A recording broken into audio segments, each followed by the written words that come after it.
ओम शांति। एक बहुत विशाल वृक्ष था, जंगल में जैसे सम्राट, और उस वृक्ष का तना, उस वृक्ष की टालियां आकाश को छूती हुई दिखाई देती, और उसमें ऐसे सुगंधित पुष्प थे, दूर दूर से तितलियां और भंवरे वहां आते, और उसमें ऐसे फल भी थे जो कि बहुत स्वादिष्ट, और वो वृक्ष पत्तियों से हरा भरा, अत्यंत सुंदर। ऐसे वृक्ष के पास एक छोटा सा बच्चा रोज आता खेलने के लिए, और धीरे धीरे उस वृक्ष को उस बच्चे से प्यार हो गया, और वो बच्चा उस वृक्ष के साथ खेलता, और वो बहुत छोटा था, और वृक्ष को उससे बहुत प्यार था। इसके लिए वो पेड़ अपनी डालियों को नीचे झुकाता, और क्योंकि उस वृक्ष का उस बच्चे से बहुत प्यार था, वो वृक्ष जब वो बच्चा आता तो उस पर फूलों की वर्षा करता, और वो बच्चा भी बाहर हो जाता। बच्चा धीरे धीरे बड़ा हुआ, फिर भी रोज आता था, और वो वृक्ष उसे बहुत प्यार करता। वो बच्चा भी उस पेड़ के पत्तों से मुकुट बनाता, वनराज हो, सम्राट हो, वन का घूमता, आनंदित होता, उस वृक्ष की छाया में सोता, और पेड़ को बहुत खुशी होती, और पेड़ निरंतर उससे कहता आओ आओ, और वो बच्चा भागकर रो जाता। बच्चा और बड़ा हुआ, और जब वो और बड़ा हुआ, और जब उसे अपने मित्र मिल गए, और जब उसे अपनी पढ़ाई थी, तब उसका आना धीरे धीरे कम हुआ। परंतु वृक्ष फिर भी पुकारता, हर रोज पुकारता, आओ आओ आओ। और कभी कभी वो आता, और कभी कभी उस वृक्ष की छाया में सोता, और वो वृक्ष अपने फल गिराता। बच्चा और बड़ा हुआ, जवान हो गया। अब उसका आना बहुत ही कम हो गया, क्योंकि अभी उसे बहुत सारे संसार के कार्य है, अभी उसकी अपनी महत्वाकांक्षाएं है। फिर भी वृक्ष पुकारता, आओ आओ, और फिर बच्चा न आता, और कई कई दिन और कई कई मास गुजर जाते, फिर भी नहीं आता। फिर भी वृक्ष पुकारते रहता, आओ आओ, और फिर एक दिन बच्चा वहां से गुजरता है, और वृक्ष उससे कहता है, आओ आओ। वो बच्चा अब जवान है, वो कहता है, तुम मुझे क्या दे सकते हो? वृक्ष कहता है, मेरा तुमसे प्यार है, तुम जो कहो मैं तुम्हें दे सकता हूं। वो कहता है, क्या तुम मुझे पैसे दे सकते हो? मुझे पैसों की आवश्यकता है। वृक्ष कहता है, मैं तुझे सब कुछ दे सकता हूं, क्योंकि मेरा तुमसे प्यार है, और तुम्हें पैसे चाहिए। पैसे क्या होते हैं मुझे पता नहीं, क्योंकि पैसे नाम की ये बीमारी मनुष्यों की है, हमारी नहीं। हमें किसी पैसे की कभी आवश्यकता नहीं पड़ी, परंतु हाँ, तुम मेरे ये फूल तोड़ के ले जाओ, तुम ये फल तोड़ के ले जाओ। और वो अपने फल और फूल गिराता है, और बच्चा तेजी से सारे फूल एकत्र करता है, झाड़ पर चढ़ता है, और फूलों को और फलों को और बेरहमी से तोड़ता है, और सारे फल और फूल ले जाता है, और बेचता है, और पैसे कमाता है। और पैसे पैसे को खींचते हैं, और पैसे की अभिलाषा और पैसे की कामना और बढ़ती जाती है। और अब वो बिल्कुल नहीं आता, परंतु वो वृक्ष, उसे तो प्यार था उससे, वो वृक्ष अभी उसे बुलाता है, अब भी बुलाता है, आओ आओ आ जाओ, परंतु वो युवक नहीं आता। वो प्रौढ़ हो जाता है और फिर आता है। वो वृक्ष फिर कहता है आओ आओ। वो प्रौढ़ व्यक्ति कहता है तुम मुझे क्या दे सकते हो? क्या मुझे घर दे सकते हो? मकान बनाकर दे सकते हो? वृक्ष कहता है हाँ मैं तुझे सब कुछ दे सकता हूँ, हाँ पर ये मकान क्या चीज है मुझे पता नहीं। ये बीमारी भी मनुष्य की ही है, क्योंकि मेरे पास कोई मकान नहीं, परंतु तुम मेरे सारे टहनियों को, टालियों को काट कर ले जा सकते हो और उससे अपना मकान बना सकते हो। तो वो प्रौढ़ तुरंत एक कुल्हाड़ी लेकर आता है और उस वृक्ष को काटने लगता है। वृक्ष कट रहा है परंतु उसे खुशी है, क्योंकि वृक्ष प्रतीक है प्रेम का, और प्रेम को खुशी होती है जब वो देता है। सारी टालियां उस वृद्ध ने, उस प्रौढ़ ने काट दी और वो वृक्ष अब एक ठुंठ, जिसमें कोई भी पत्ते नहीं, फूल नहीं, ऐसा रह गया, छोटा सा। और वो प्रौढ़ चला गया। फिर भी वृक्ष पुकार रहा है आओ आओ आओ, परंतु वो नहीं आता, क्योंकि संसार उसे पुकारता है और संसार की इच्छाएं और तृष्णाएं और कामनाएं और वासनाएं उसे अपनी ओर खींचती। वो प्रौढ़ बूढ़ा हो जाता है और एक दिन उस ठुंठ के पास से गुजरता है। फिर भी वह वृक्ष अब भी पुकार रहा है आओ आओ। वो कहता है तुम मुझे क्या दे सकते हो? मैं दूर समुद्र पार और धन कमाने जा रहा हूँ, क्या तुम मुझे नाव दे सकते हो? वो कहता है हाँ, जो मैं बचा कुचा हूँ उससे तुम अपनी नाव बना लो। और वो फिर से कुल्हाड़ी लेकर आता है, टुकड़े टुकड़े करता है, नाव बनाता है और चला जाता है। अब वो वृक्ष तो केवल एक छोटा सा पिंड रह गया है, फिर भी पुकार रहा है आओ आओ और आओ। और उसे चिंता है, पता नहीं वो आएगा कि नहीं आएगा, पता नहीं वो जहाज कहीं डूब तो नहीं जाएगा, पता नहीं वो कहीं वहां खो तो नहीं जाएगा। और उसकी एक ही हृदय से पुकार है आओ आओ आओ, परंतु वो बच्चा नहीं आता जो कि अब बूढ़ा है। वो बच्चा आया कि नहीं आया पता नहीं, परंतु वृक्ष की पुकार निरंतर रही। क्या उस बच्चे के मन में गुजरा? क्या उसकी बुद्धि को हो गया? जो बुद्धि कभी प्रीत करती थी और प्यार करती थी उस वृक्ष से, क्या उसने निर्णय लिए और कैसी उसकी परखने की शक्ति हुई और कहाँ उसकी याद चली गई और कहाँ उसका योग लग गया पता नहीं। परंतु यदि हम ये सोचे कि वो वृक्ष स्वयं परमात्मा है और वो हमें निरंतर पुकार रहा है और हम उसके पास आते भी हैं, तो केवल अपने स्वार्थ के लिए, और स्वार्थ पूरा होते ही उससे दूर जाते हैं। और वो हमें निरंतर पुकारता है आओ और आओ, परंतु हम नहीं आते। क्या हो जाता है हमारी बुद्धि को? संसार हर लेता है। क्या हो जाता है परख शक्ति को, निर्णय शक्ति को? क्या हो जाता है स्मरण शक्ति को? कौन उसमें बैठ जाता है और कौन उसे आकर्षित करता है और कौन उस ईश्वरीय बुद्धि का हरण कर लेता है पता नहीं। जब भगवान धरा पर आते हैं तो बाबा हमें बताते हैं माया आज की मुरली करन करावन हार है दुखदाता। बाप करन करावन हार है सुखदाता। माया भूल कराती है गिराने के लिए, बाप अभूल बनाते हैं ऊंच चढ़ाने के लिए।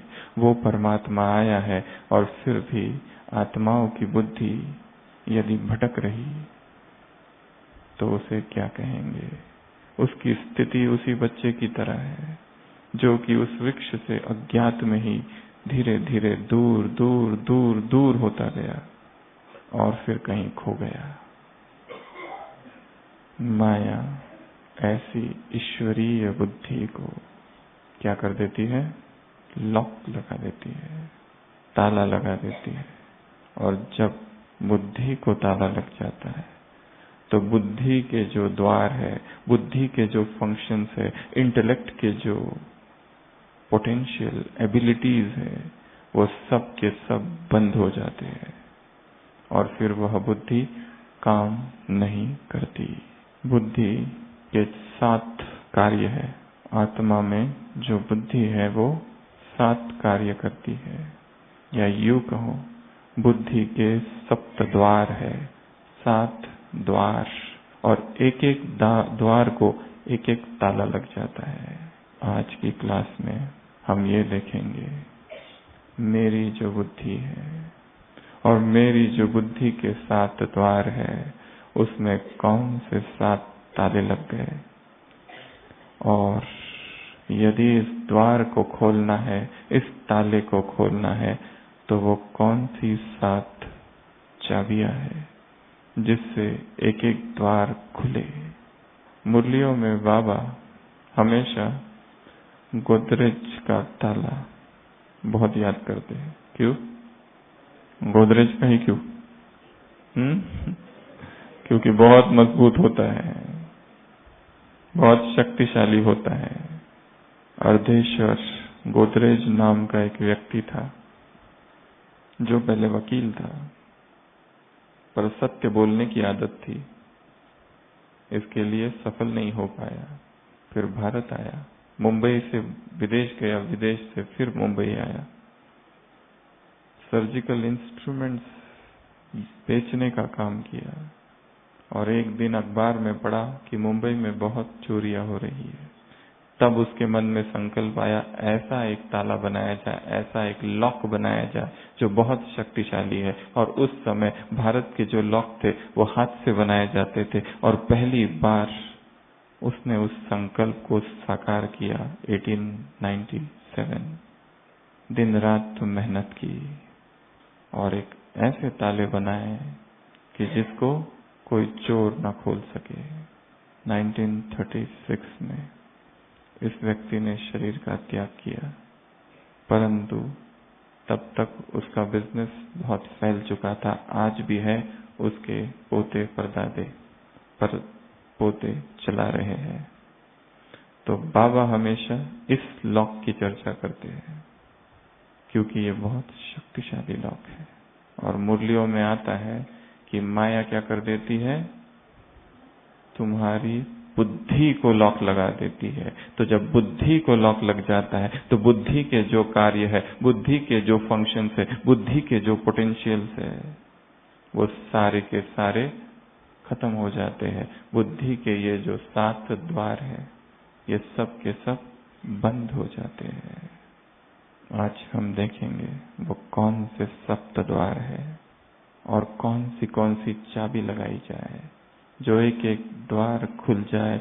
और इन 7 चाबियों के अलावा एक मास्टर की भी है, वो लगा दो तो सारे के सारे द्वार ताले एक साथ खुल जाते हैं।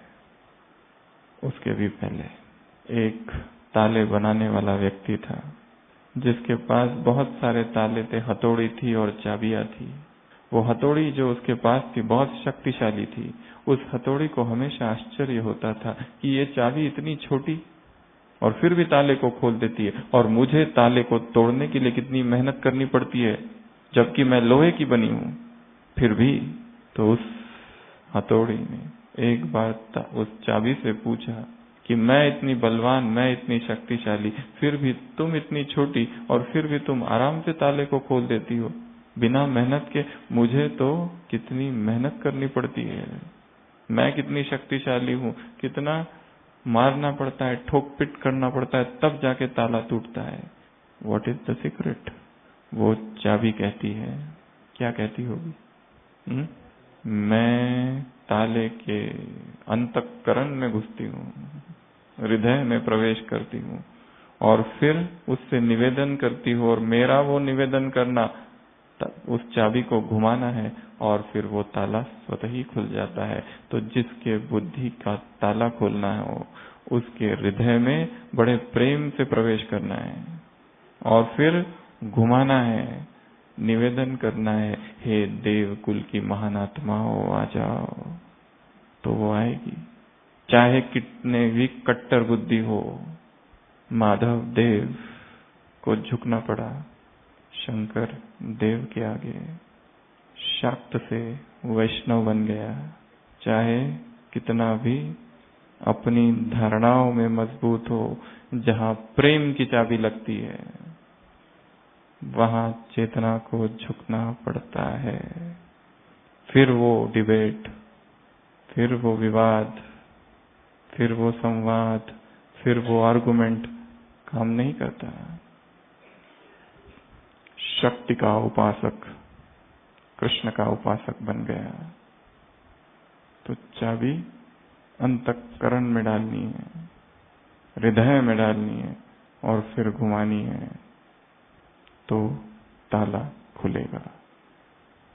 चाहे किसी और का ताला बंद हो या हमारा अपना, यदि मेरा ही ताला बंद है, उसकी भी विधि है।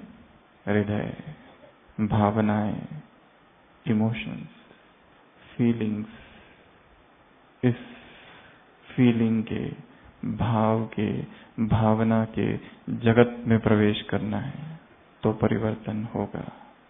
बुद्धि का सबसे पहला फंक्शन टू जज, फैसला करना, पावर ऑफ जजमेंट। बुद्धि क्या करती है? जज करती है। और माया इसी जजमेंट को बंद कर देती है। फिर व्यक्ति जज नहीं कर सकता, जजमेंट पावर कम हो जाता है, कोई फैसला नहीं कर सकता जीवन का, न्यायाधीश नहीं बन सकता स्वयं का, और फिर गलतियां होती है। जब जजमेंट पावर ही खो गया, जब बुद्धि को लॉक लग गया, तो उसकी जो पहली फैकल्टी है, पहली क्षमता, पहला द्वार बंद हो जाता है। माया कैसे द्वार को ताला लगाती है बुद्धि के?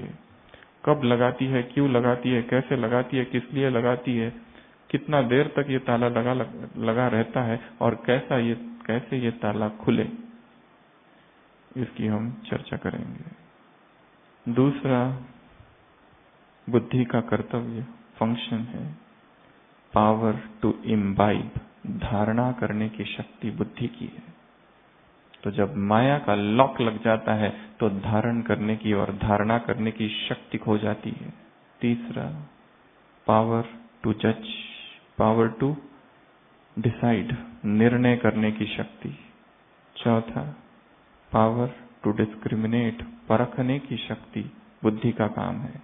पांचवा समझने की शक्ति, power to understand, understanding power बुद्धि का काम है। अगला पावर टू रैशनलाइज, तर्क करना, वितर्क करना, होना चाहिए कि नहीं होना चाहिए, क्या करना चाहिए कि नहीं करना चाहिए, हर बात में तर्क करना। और सातवां कर्तव्य है बुद्धि का power to memorise, to remember, याददाश्त की शक्ति। बुद्धि के ये सप्त द्वार है। सबसे पहला जजमेंट पावर। जब माया का आक्रमण होता है, एक प्रश्न ये भी है कि माया ताला कब लगाती है बुद्धि को? कब लगाती है? जब हम कमजोर हो जाते हैं, जब हम अपने वीकेस्ट पॉइंट पर होते हैं, जब हम कुसंग में होते हैं, जब हम श्रीमत से दूर होते हैं, जब हम मनमत पर होते हैं, जब हम परमत पर होते हैं, उस समय पर माया बुद्धि को ताला लगा देती है। जब हम झरमोई झगमोई में लटके हुए, अटके हुए हैं, परचिंतन कर रहे हैं, दूसरों के दोष देख रहे हैं, दूसरों के पापों का वर्णन कर रहे हैं। बाइबल में लिखा है, जीसस क्राइस्ट ने कहा कि दूसरों के पाप को भी पाप ना कहो। तुम्हें क्या पता है उसके जीवन के बारे में? तुम्हें क्या पता उसके जूते में कितने कील हैं? तुम्हें क्या पता, क्या जानते हो उसके जीवन के विषय में? तुम कौन हो न्यायाधीश बनने वाले उसके जीवन के? जज not and E shall not be judged. तुम्हें कोई अधिकार नहीं, तुम अपने न्यायाधीश बनो, किसी और के नहीं। किसने क्या पाप किए और किसने क्या पुण्य किए, तुम्हारा काम नहीं। परसों की मुरली, अच्छा से पहले लास्ट लाइन, पाप और पुण्य का हिसाब धर्मराज के पास है। तुम किसी के धर्मराज नहीं, अपने भले बन जाओ। जज not and ye shall not be judged। तुम कौन हो ये कहने वाले कि ये इसका ये पाप है और इसने ये पाप किया है और इसकी चलन अच्छी नहीं है और ये मनमत पर है और ये परमत पर है। तुमने कितना समझा है श्रीमत को, कितना उघाड़ा है, कितना उसकी गहराई में हम गए हैं। जब हमने खुद नहीं समझा तो हम किस अधिकार से दूसरों को जज कर रहे हैं। तो बुद्धि सबसे पहला आक्रमण, माया आक्रमण करेगी बुद्धि के जजमेंट पावर पर। दूसरा चाबी हम देखेंगे इसकी क्या है, पावर टू इम्बाइब, धारण करने की शक्ति। कई कई आत्माओं को ज्ञान पता है, ज्ञान समझ में भी आ रहा है, परंतु धारणाएं नहीं हो रही है। पता नहीं क्यों कि धारण नहीं कर पा रहे। पता है अमृत वेले का ये महत्व है और अमृत वेला एक दिन भी मिस नहीं होना चाहिए, फिर भी मिस हो रहा है बीच बीच में। फिर भी मुरली की उस गहराई तक नहीं पहुंच पा रही आत्मा जो पहुंचनी चाहिए। फिर भी उस अतीन्द्रिय सुख का अनुभव नहीं हो रहा है। ढेर क्लासेस सुन ली, परंतु ऐसा अनुभव नहीं होता कि अंदर ज्ञान का था सागर बह रहा है। ढेर मुरलियां सुन ली, परंतु ऐसा नहीं लगता कि एक समुद्र बह रहा है, सरिता बह रही है ज्ञान की, प्रकाश है, आलोक है। फिर भी किसी कोने में हृदय के अंधकार है। तो दूसरी बुद्धि की शक्ति है, बुद्धि का कार्य कर्तव्य द्वार, पावर टू इम्बाइब, और माया इसी को लॉक लगा देती है। गोदरेज का शक्तिशाली, जो कोई चोर, यहाँ चोर तो नहीं कहेंगे क्योंकि माया का लॉक है, कोई भी समझ उसे खोल नहीं पाती। क्या मेरी धारणा शक्ति को लॉक तो नहीं लगा है, चेक करना है। तीसरा है पावर टू डिसाइड, निर्णय करने की शक्ति। एक बताया जज, एक कह रहे हैं डिसाइड, दोनों में थोड़ा अंतर है। जज जैसे जज होता है, फैसला करता है, फैसला सुनाता है। निर्णय अर्थात जब दो विकल्प है तब कौन सा चुनना, ये या वो। कहाँ रहना है, मधुबन या सेवा केंद्र, सेवा केंद्र या घर, क्या करना है, जॉब या छोड़ना है। डिसाइड, दो मन में अवस्था है, इन टू माइंड्स, दुविधा की अवस्था है, जाऊं कि नहीं जाऊं। थोड़ी सी बारिश हो रही है, सेंटर पर जाना चाहिए, ज्यादा बारिश तो नहीं हो जाए, नहीं आज रूम पर ही, घर पर ही बैठ के सुनेंगे। डिसाइड, डिसीजन पावर जो है इंटेलेक्ट का, उसी को लॉक लग जाए तो फिर जो भी निर्णय लिए जाए सब गलत। हर निर्णय पर पश्चाताप कि ये नहीं करना चाहिए था, पर फिर भी कर रहे हैं। ये नहीं देखना चाहिए था, 10 बज गए, सोने का समय है, परंतु इंटरनेट भी खींच रहा है अपनी ओर, और उसका भी अपना आकर्षक रूप है, और उसमें भी कुछ सुख है, शायद अमृत वेले के अतीन्द्रिय सुख से भी ज्यादा, इसलिए तो खींच रहा है। तो डिसाइड नहीं हो पा रहा है, बुद्धि को लॉक लग गया। अगला है पावर टू डिस्क्रिमिनेट, परखने की शक्ति। व्यर्थ क्या है, समर्थ क्या है। आज सुबह वरदान में बाबा ने कहा समर्थ स्थिति में स्वयं को स्थित कर दो, मन बुद्धि को बिजी कर दो उसको, ताकि व्यर्थ ना आए। परख नहीं पा रही है, सच्चा कौन है, झूठा कौन है, सत्य क्या है, असत्य क्या है, सार क्या, सार क्या, ज्ञान क्या, ज्ञान क्या, माया क्या, राम कौन और काम कौन, प्रेम कौन और वासना कौन। परखने की शक्ति पर लॉक। अगला है पावर टू अंडरस्टैंड, अंडरस्टैंडिंग की शक्ति पर लॉक। समझ ही नहीं आ रहा है भगवान चीख चीख कर क्या कह रहा है। कानों पर शब्द पड़ रहे हैं पर समझ कुछ भी नहीं आ रहा है। ये जो इतनी बड़ी मुरली चल रही है 4 पेज की, उसमें है क्या?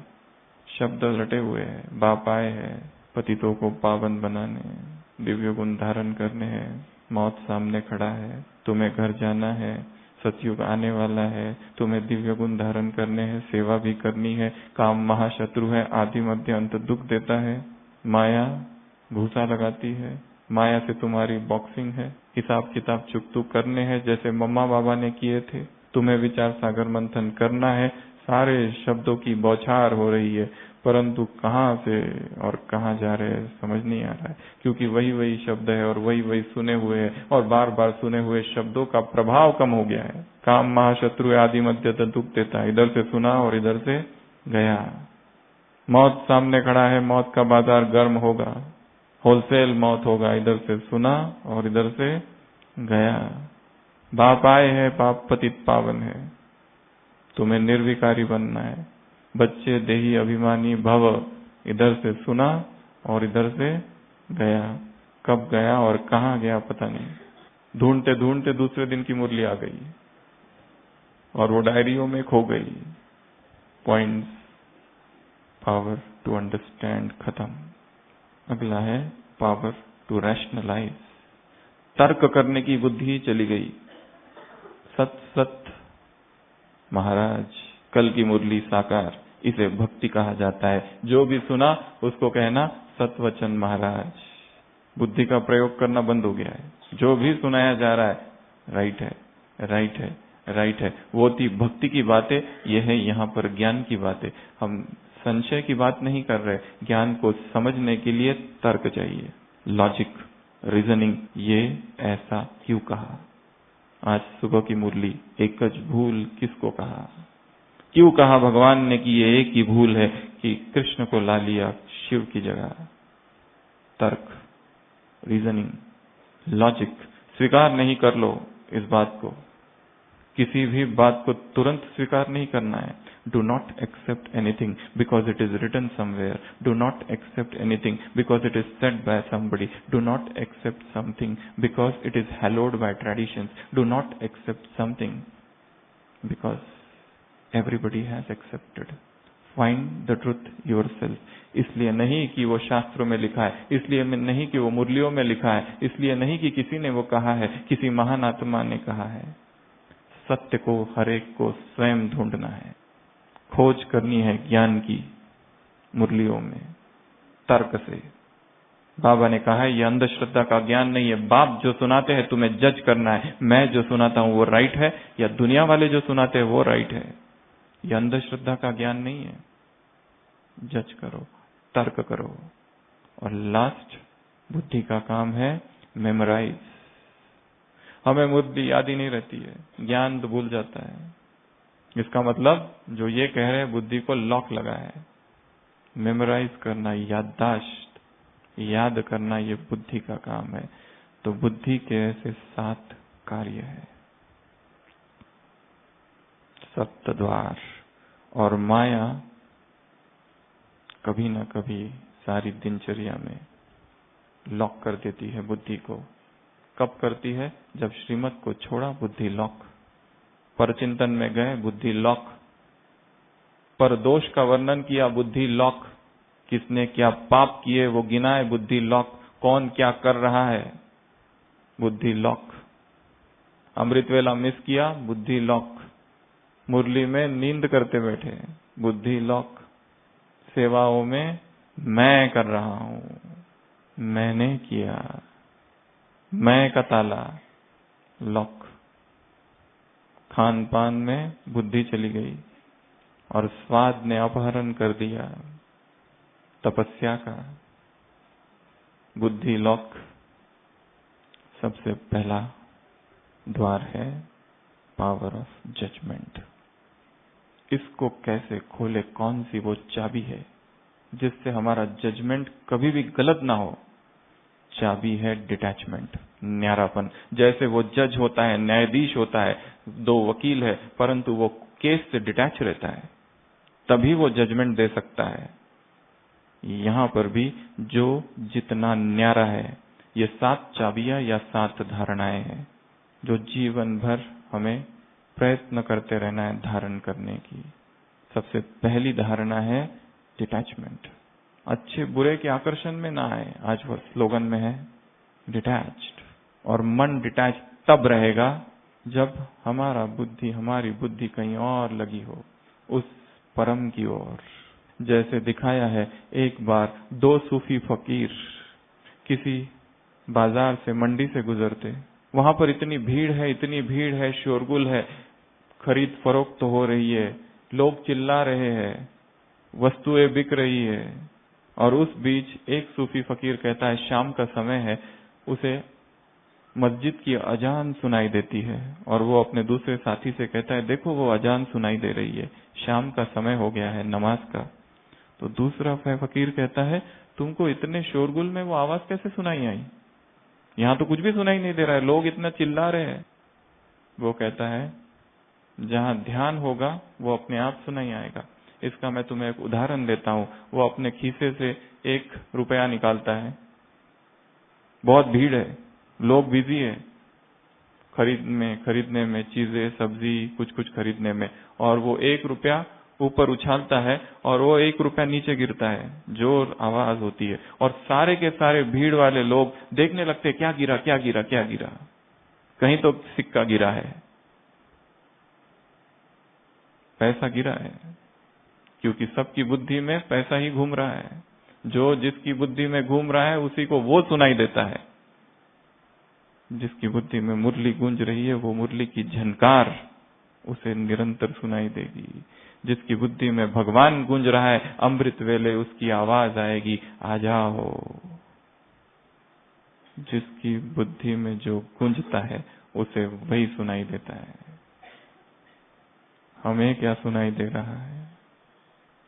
मुरली होते ही क्या सुनाई दे रहा है? किचन से सुगंध, या मुरली को मन ही मन रिवाइज करना है यह संकल्प? क्या सुनाई दे रहा है? स्वयं से पूछना है। साथी मिल गए, उनके साथ बैठकर गप्पे लड़ाने हैं कि एकांत और मौन में जाकर ज्ञान का चिंतन करना है? क्या सुनाई दे रहा है? तो सबसे पहली चाबी है न्यारापन, डिटैचमेंट। यदि किसी को लगता है और किसी को यह अनुभव हो रहा है, महसूसता हो रही है मधुबन की इस पावन भूमि पर आकर कि मेरा जजमेंट पावर खत्म हो गया है, कम हो गया है, माया ने लॉक कर दिया है यह द्वार, तो डिटैचमेंट की आवश्यकता है। उस डिटैच स्थिति में स्थित होना और फिर देखना कहां गड़बड़ है, क्यों मेरे फैसले सारे गलत हो रहे हैं, जो सोचता हूं उल्टा ही होता है। कहां गई बाबा की टचिंग? एक समय था जब ज्ञान में आए थे, बाबा से टचिंग होती थी और जो करता था उसमें सफलता। अब क्या हो गया है कि जो सोचता हूं कुछ और ही हो जाता है। क्यों ये भारीपन? तो सबसे पहला जजमेंट को खोलने की विधि है डिटैचमेंट। दूसरा बुद्धि का काम है पावर टू इम्बाइब, धारणा करने की शक्ति को लॉक लग जाता है। चाबी है संपूर्ण पवित्रता। जहां पवित्रता नहीं वहां धारणा भी नहीं हो सकती। यदि धारणाएं हो नहीं रही है, यदि अमृत वेला अब भी मिस हो रहा है और अभी भी मुरली में वो रस नहीं, अभी भी दिनचर्या में मर्यादाओं और श्रीमत का उल्लंघन हो रहा है, तो शायद पवित्रता में कमी है। अब भी दैहिक दृष्टि है और अब भी देह आकर्षित करता है और अब भी देह को देखने की इच्छा, तृष्णा और कामना है और अब भी देह का सुख बहुत ज्यादा भासता है आत्मा के सुख से। शायद पवित्रता खंडित हो रही है। शायद आंखों से कुछ देखा जा रहा है और कानों से कुछ सुना जा रहा है और ये आंखें कुछ पढ़ रही है जो पढ़ना नहीं चाहिए। शायद कोई डिजिटल लॉक लग गया है। Unlock the lock. विधि है पवित्रता। और ड्रामा कहो, भाग्य कहो या नियति कहो, नियति ने अवसर दिया है मधुबन की इस पावन भूमि पर आने का, यहां बैठकर तपस्या करने का। इस तपस्या का लक्ष्य हो संपूर्ण पवित्रता। इस तपस्या में अपनी पवित्रता की प्रतिज्ञा को फिर से रिवाइज करो इस भूमि पर कि अब तक जो हुआ वो हुआ, पर आज के बाद संकल्प, बोल, कर्म दृष्टि, वृत्ति, कृति, तन, मन, धन, स्वप्न, कहीं पर भी कोई अपवित्रता नहीं आएगी। अखंड ब्रह्मचर्य फिर से बनना है, अखंड ब्रह्मचर्य का व्रत फिर धारण करना है, तब कहीं जाकर वो धारणा की शक्ति फिर लौट आएगी। फिर नहीं कहना पड़ेगा कि ये धारणा होती नहीं, ये आदत, ये बहुत मुश्किल काम है। फिर नुमासाम का योग मिस हो रहा है, फिर चिंतन नहीं हो रहा है, फिर कुछ ना कुछ सूक्ष्म उल्लंघन हो रहा है और कोई देहधारी की तरफ बुद्धि जा रही है और योग करते हैं तो उसी का चेहरा सामने आता है और उसी से बात करने की इच्छा होती है और उसी की प्रशंसा करने की इच्छा होती है और उसी को हाथ लगाने की इच्छा होती है। यदि ब्रह्मचर्य ऐसा खंडित हो रहा है तो सभी अलर्ट होके बैठेंगे, सूक्ष्म वतन में पहुंचेंगे, बाबा को सामने देखेंगे, पवित्रता का, संपूर्ण पवित्रता का फरिश्ता, उसने अपना हाथ मेरे सिर पर रखा और उसके सामने अपनी ब्रह्मचर्य की और संपूर्ण प्यूरिटी की प्रतिज्ञा को फिर से रिवाइज करेंगे और बाबा को वचन देंगे, चाहे कुछ भी हो जाए, सिर कट जाए, परंतु पवित्रता को नहीं छोड़ेंगे। तीसरा, पावर टू डिसाइड, निर्णय करने की शक्ति को यदि लॉक लग गया हो तो आवश्यकता है लाइन क्लियर करने की।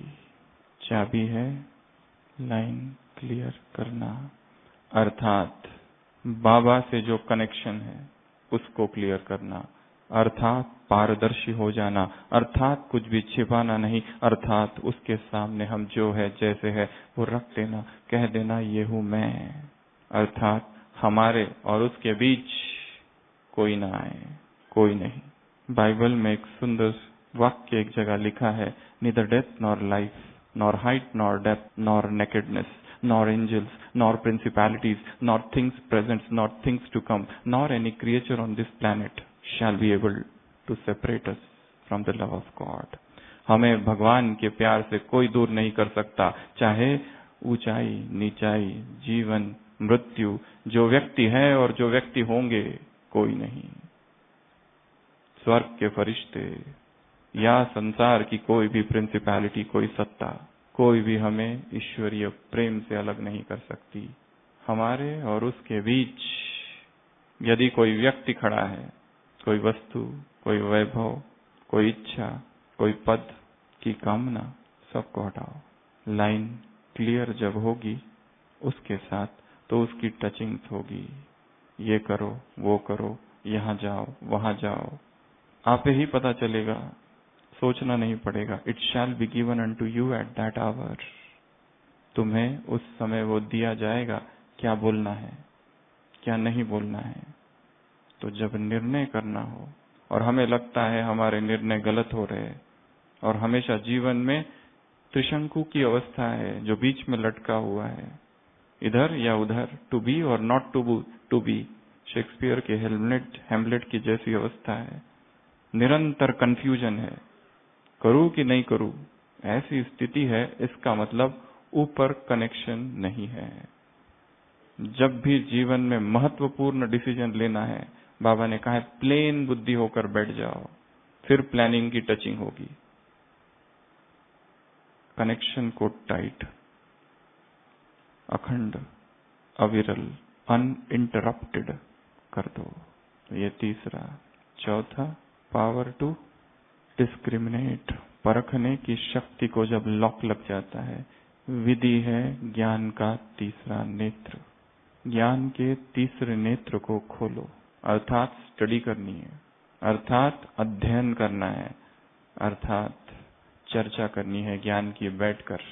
अपना एक संगठन, एक छोटा ग्रुप, जिसमें रोज रात्रि सोने से पहले साकार मुरली जो चली है उसकी सारी पॉइंट्स हम डिस्कस करें। हमारे मुख से निकलना चाहिए मुरली के पॉइंट्स। जैसे बाकी आदतें होती है वैसे ज्ञान के संस्कार धारण करने हैं। ज्ञान के संस्कार, ज्ञान के गर्भ से जन्म लेना है, उसके लिए ज्ञान मुख से निकलना चाहिए, उसके लिए मुरली की पॉइंट्स पर चर्चा होनी चाहिए, टॉक होनी चाहिए, डिस्कशन होना चाहिए। जो सेवा केंद्र में रहते हैं वो रात को सोने से पहले कम से कम 15 मिनट, जो घर गृहस्थी में रहते हैं वो भी, अगर कोई ज्ञान में एक से ज्यादा है घर में, दो मिलकर चर्चा करें। अगर ज्ञान में कोई भी नहीं है घर में, तो एकांत में, कल कहा था ना, चित्र के सामने बैठ जाओ, कोठरी बनाओ, परसों बाप से बात करो, बाबा को ही सुनाओ, बाबा तुमने आज ये कहा, अच्छी पॉइंट थी, वेरी गुड, उसी से बात करो। बाप को देखते रहो कोठरी में, तो कोठरी क्या बन जाएगी? वैकुंठ। उसी को सुनाओ, उसी से बात करो। कोई छोटा बच्चा होगा तो उसी को सुनाओ, या फिर, परंतु मुख से निकलना चाहिए। तो यदि परखने की शक्ति को लॉक लगा है, परखने को लॉक लगा है, तो शायद ज्ञान की कमी हो गई है। तीसरा नेत्र खुलना चाहिए ज्ञान का। ज्ञान को समझने की नई नई विधियां, उसके लिए अध्ययन करना पड़ेगा। लिटरेचर, जगदीश भाई का लिखा हुआ बहुत सारा लिटरेचर है, यज्ञ की बहुत सारी किताबें हैं, मैगजीन है, ज्ञानामृत है, प्यूरिटी है, वर्ल्ड रिन्यूअल है, भाई बहनों के अनुभव है। दिन रात अपने आप को जब भी खाली समय मिला पढ़ने में बिजी रखना है। Reading is the best habit. बुद्धि नहीं भटकती। संसार में महान आत्माएं जितनी हुई होगी, सबको एक आदत थी, रीडिंग। बुद्धि को पढ़ने में बिजी रखना है, ज्ञान वर्धक चीजों को पढ़ना। क्या यज्ञ की सारी किताबें पढ़ के हो गई? स्वयं से पूछना है। अमृत वेले की किताब है, किस किस ने पढ़ी है? छोटी सी किताब है, और बाकी इतने कम। एक से बढ़कर एक पावरफुल किताब है। क्लासेस सुनने के लिए टाइम लगता है, टाइम निकालना पड़ता है। एक क्लास, रीडिंग थोड़ा फास्ट हो सकता है, दोनों ही जरूरत है, सुनना भी और पढ़ना भी, पर पढ़ने का अपना एक अलग इंप्रेशन होता है। अगला है अंडरस्टैंडिंग। इस पॉइंट के विषय में एक नई बात आज शाम को हमको समझ में आई कि जितना मन शांत होता है उतना ही हम समझ सकते हैं चीजों को। जितना मन शांत उतना हम समझते हैं। जितना मन हलचल में है उतना कम समझ में आता है। जैसे किसी को भाषण देना है और वो भाषण से पहले हलचल में है और भाषण अपना पढ़ रहा है और रिवाइज कर रहा है, पर मन अशांत है, याद कर पाएगा? नहीं। ज्ञान समझ में आता है मन की शांत अवस्था में। जितना माइंड पीसफुल है उतना ही ज्ञान उसमें अंदर ग्रहण होता है। जितना वो हलचल में है, अशांत है, समझने की शक्ति कम हो जाती है। हमें सबसे ज्यादा मुरली ग्रहण समझ में तब आती है अमृत वेले के बाद, यदि कोई पढ़ता है, या सुबह के समय मन शांत होता है। बच्चों को भी कहा जाता है सुबह पढ़ाई करो। बहुत एक्टिविटी चल रही है और सेवाओं के बीच में अगर कोई कहो कि इसका मतलब क्या है, थोड़ा सा मन अशांत है, हलचल में, पढ़ते समझ कम आती है। तो समझने की शक्ति को जब लॉक लग जाए तो मन को कैसे शांत करे, ये ढूंढना है। किसने अशांत किया है? कोई व्यक्ति है, संबंध है, वस्तु है, वैभव है, डिजिटल वर्ल्ड का कोई एक साधन है? किसने? अगला है रैशनलाइज। तर्क करने की शक्ति को लॉक लग जाए। उसका उत्तर आज सुबह की मुरली में बाबा ने दिया है। ऐसे ऐसे विचार सागर मंथन करो। तर्क करने की विधि है अस्वीकार। हम ये नहीं कह रहे संशय करो, परंतु अस्वीकार। तुरंत किसी भी बात को स्वीकार नहीं कर लेना है। बुद्धि लगाओ कि ये क्यों कहा गया, क्यों भगवान कह रहा है ये एकच भूल है, क्यों कह रहा है कि केवल मुझे ही याद करो, क्या राज है, क्या रहस्य है। पहले अस्वीकार करना। A is equal to B, ये प्रूव करना है, शुरुआत करना है A is not equal to B. फिर आगे बढ़ते जाओ, आगे बढ़ते जाओ तो लास्ट में आएगा नहीं A is equal to B. पर अब ये जो स्वीकार किया A is equal to B, एक संघर्ष के बाद, एक चिंतन के बाद, एक मनन के बाद ये परमानेंट होगा। नहीं तो वो थोपा हुआ ज्ञान रहेगा। काम महाशत्रु है। भगवान ने कह दिया, हमने मान लिया, बहुत अच्छी बात है, माना, परंतु समझ में कुछ नहीं आया। आदि मध्य अंत। कौन सा आदि, कौन सा मध्य और कौन सा अंत? किसकी बात चल रही है? सृष्टि चक्र की या काम विकार की? कौन सा मध्य, कौन सा आदि, कौन सा अंत? आप सबको काम दे रहे हैं। किस आदि मध्य अंत की बात कर रहे हैं जो काम दुख देता है? वो कौन, किसका आदि है? चिंतन, तर्क, रीजनिंग, लॉजिक स्वीकार नहीं कर लेना। दो शब्द है भाषा में, एक है संशय, एक है संदेह। संशय नहीं करना, संदेह जरूर करना। संदेह जरूरत है। संदेह इसलिए जरूरत है ज्ञान को समझने के लिए, ज्ञान की गहराई में जाने के लिए। संशय से तो हम स्टेज क्रॉस कर चुके हैं, संशय से निकलकर निश्चय बुद्धि बन चुके हैं, पर अब ज्ञान की गहराई में जाने के लिए संदेह की आवश्यकता है। क्या है ये पॉइंट, क्यों कही गई? तर्क, अपनी रीजनिंग पावर को बढ़ाना है। किसी भी बात को अंधश्रद्धा जैसे स्वीकार नहीं करना है, वो भक्ति मार्ग है। फिर हाँ, भगवान ने कह दिया, पर वो खुद ही कह रहा है जज करो। वो खुद ही कहता है कि वो गाय जो ज्यादा उगारती है सबसे ज्यादा दूध देती है। जो गाय उगारती नहीं, जुगाली नहीं करती, गोया बीमार है। जो बच्चे विचार सागर मंथन नहीं करते, गोया बीमार है। तो रुग्ण की लिस्ट में हमें नहीं आना है। विचार सागर मंथन, और लास्ट है मेमोराइज, 7वां। उसकी विधि है प्रैक्टिस। प्रैक्टिस, रोज थोड़ी थोड़ी बातें याद करने की प्रैक्टिस करनी है। जैसे छोटे बच्चा कैसे याद करता है, पोएट्री याद करता है ना, पोएट्री याद कर लेता है। ज्ञान की कुछ कुछ पॉइंट्स ऐसी पावरफुल है कि उन्हें कमिट टू द मेमोरी, याद कर ही लेना है। कोई अपनी एक डायरी बना के रखना है जिसमें ऐसे पावरफुल वाक्य हो जिसको हमने इतनी बार पढ़ा हो कि हमें वो याद हो गए। जैसे आधी रात को हमें कोई उठाए और हमें पूछे आपका नाम क्या है, तो हम कहेंगे मैं अभी नींद में हूं, मैं भूल गया, कल सुबह बताऊंगा। ऐसे नहीं होता है, क्योंकि वो सबकॉन्शियस अवचेतन मन तक चला गया। उसी तरह ज्ञान भी अवचेतन मन तक चला जाए। आधी रात को भी कोई उठाए और पूछे कि आज बाबा ने क्या सम्मान दिया, तो हम बता सके।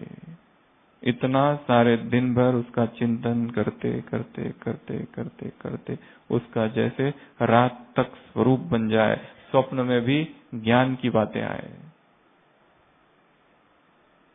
फिर विकारी स्वप्न नहीं आएंगे, फिर पश्चाताप नहीं करना पड़ेगा उठकर सुबह सुबह।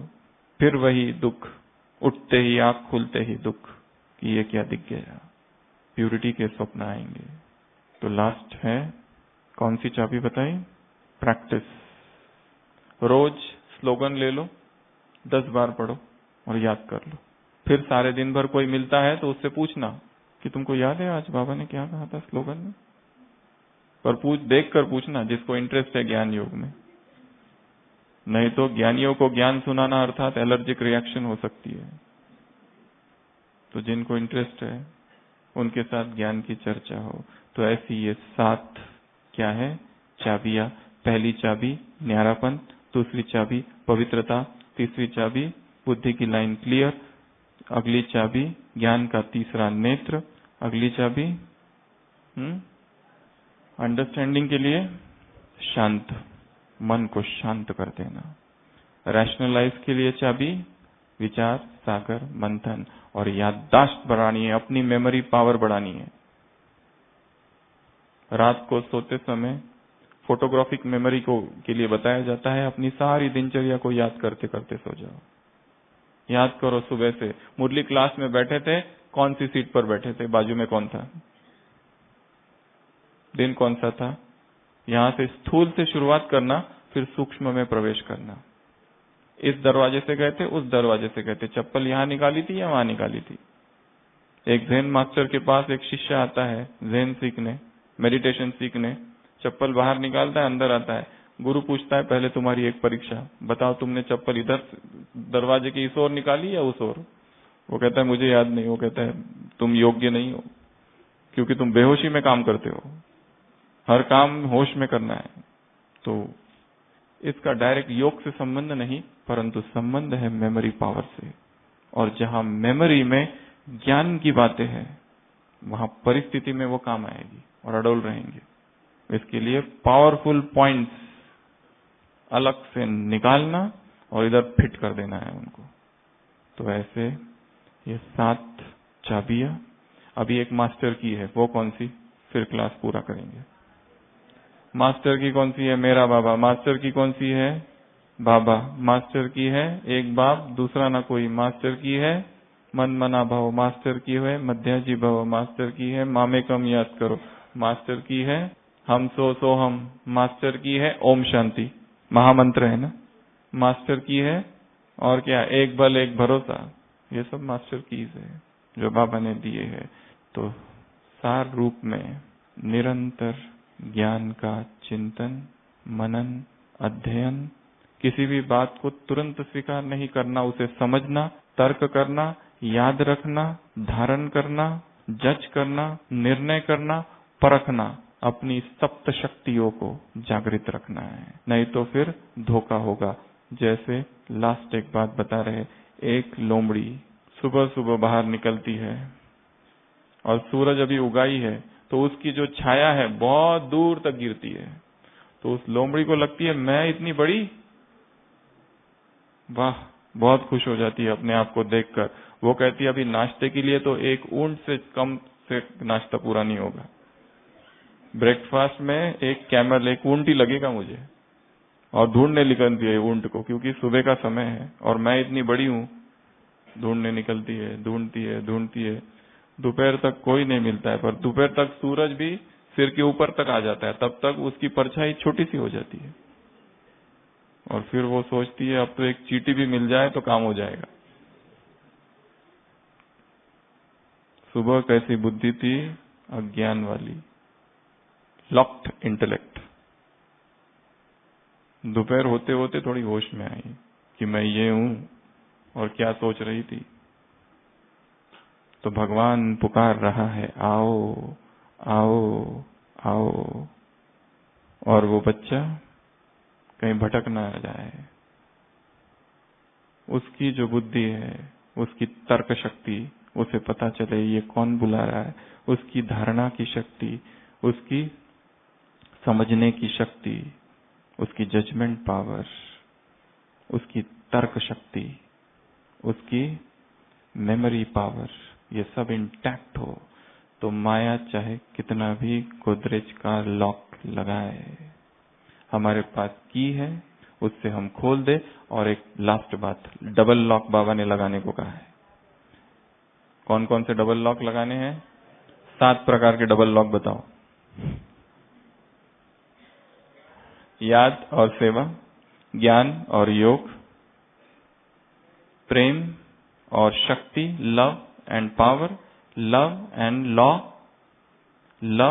लविंग एंड डिटैच, न्यारापन और प्यारापन, इसके ये डबल लॉक। और चिंतन, मनन और लास्ट धारण करना, धारण कराना, ये सारे डबल लॉक है। ये सारे डबल लॉक लगा के रखना, माया आ नहीं सकेगी। और माया यदि लॉक लगा दे तो चाबी हमारे पास है। चाबी क्या करना, कहाँ डालना? अंतःकरण में निवेदन करना और फिर घुमाना, चाहे अपना लॉक लगा है या किसी और का। तो ऐसे locking and unlocking of intellect का यह खेल है। तो चाबी निरंतर हमारे पास हो। ओम शांति। बहुत बहुत धन्यवाद सचिन भाई जी का। ताले खोलने की चाबी सबको मिल गई ना। माया अगर कभी भी बुद्धि को लॉक लगाए तो ये क्लास की पॉइंट याद करना, बाबा की मुरली की पॉइंट, तो हमारी बुद्धि का लॉक खुल जाएगा। बहुत सुंदर गहन क्लास हमें मिली। आपका बहुत बहुत धन्यवाद।